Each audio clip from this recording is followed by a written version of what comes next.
March for Life is an annual rally and march opposing both the practice and legality of abortion. President Jeannie Mancini is with us. And Jeannie, your reaction?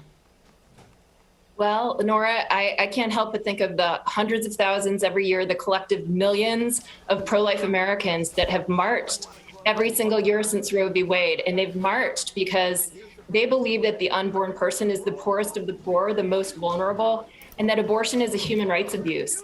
And so today, all of those who've marched, I just want to say thank you.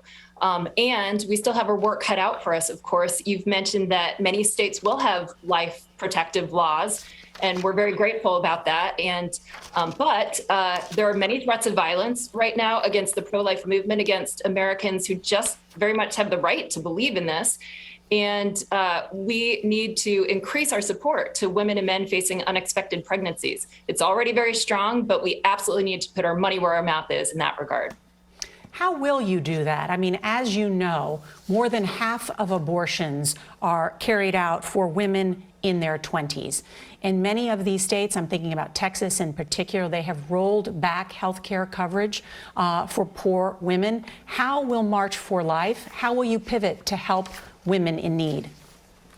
Well, first, the role of the March for Life is to gather pro-life Americans in the public square so that they can testify to the beauty of the unborn child. So that's what we do.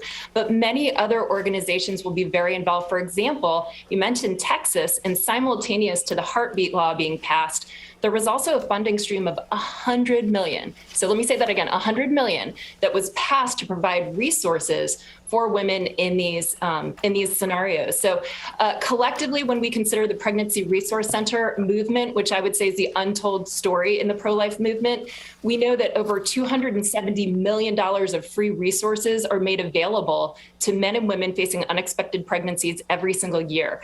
Now, we need to increase that. I know, for example, of a beautiful church in Gaithersburg, Maryland. You can check it out yourself. It's called St. John Newman, and they have vowed to making sure that every single woman in Gaithersburg, Maryland will have everything that she needs so that she won't ever feel backed into a corner to make the choice of abortion.